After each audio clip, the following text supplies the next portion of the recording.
ಮಾರಕ ರೋಗ ಪಲ್ಸ್ ಪೋಲಿಯೋವನ್ನು ನಿರ್ಮೂಲನೆ ಮಾಡುವ ನಿಟ್ಟಿನಲ್ಲಿ ವರ್ಷಂಪ್ರತಿ ಆಯೋಜಿಸಿಕೊಂಡು ಬರ್ತಾ ಇರುವ ರಾಷ್ಟ್ರೀಯ ಪಲ್ಸ್ ಪೋಲಿಯೋ ಲಸಿಕಾ ಕಾರ್ಯಕ್ರಮ ಕೊಡಗು ಜಿಲ್ಲೆಯಾದ್ಯಂತ ಭಾನುವಾರ ಯಶಸ್ವಿಯಾಗಿ ನಡೆಯಿತು. ವಿರಾಜಪೇಟೆ ಶಾಸಕರಾದ ಎಸ್ ಪೊನ್ನಣ್ಣ ಅವರು ಬೆಳಿಗ್ಗೆ ವಿರಾಜಪೇಟೆ ಸರ್ಕಾರಿ ಆಸ್ಪತ್ರೆಯಲ್ಲಿ ಹಾಗೂ ಮಡಿಕೇರಿ ಶಾಸಕರಾದ ಡಾಕ್ಟರ್ ಮಂತರಗೌಡ ಅವರು ಸೋಮರಪೇಟೆ ಆಸ್ಪತ್ರೆಯಲ್ಲಿ ಪುಟಾಣಿ ಮಕ್ಕಳಿಗೆ ಪಲ್ಸ್ ಪೋಲಿಯೋ ಲಸಿಕೆ ನೀಡುವ ಮೂಲಕ ಅಭಿಯಾನಕ್ಕೆ ಚಾಲನೆ ನೀಡಿದರು.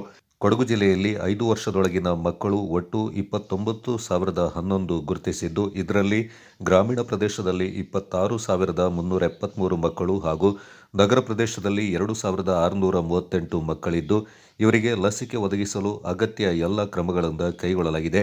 ಜಿಲ್ಲೆಯ ಪಟ್ಟಣ ಸೇರಿದಂತೆ ಗ್ರಾಮೀಣ ಭಾಗಗಳಲ್ಲಿ ಬೆಳಗಿನಿಂದ ಸಂಜೆಯವರೆಗೆ ಲಸಿಕಾ ಕಾರ್ಯಕ್ರಮವನ್ನು ವ್ಯವಸ್ಥಿತವಾಗಿ ನಡೆಸಲಾಯಿತು.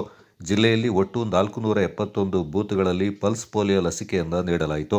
ಜನಸಂದಣಿ ಇರುವ ಪ್ರದೇಶ ಮತ್ತು ಬಸ್ ನಿಲ್ದಾಣಗಳು ಹಾಗೂ ಪ್ರವಾಸಿ ಕೇಂದ್ರಗಳನ್ನು ಗುರಿಯಾಗಿಸಿ 33 ಟ್ರಾನ್ಸಿಟ್ ಬೂತ್ಗಳನ್ನು ತೆರೆಯಲಾಗಿತ್ತಲ್ಲದೆ ಮಡಿಕೇರಿ ತಾಲೂಕಿನಲ್ಲಿ ಒಂದು ಸಂಚಾರಿ ತಂಡದ ವ್ಯವಸ್ಥೆಯನ್ನು ಮಾಡಲಾಗಿತ್ತು.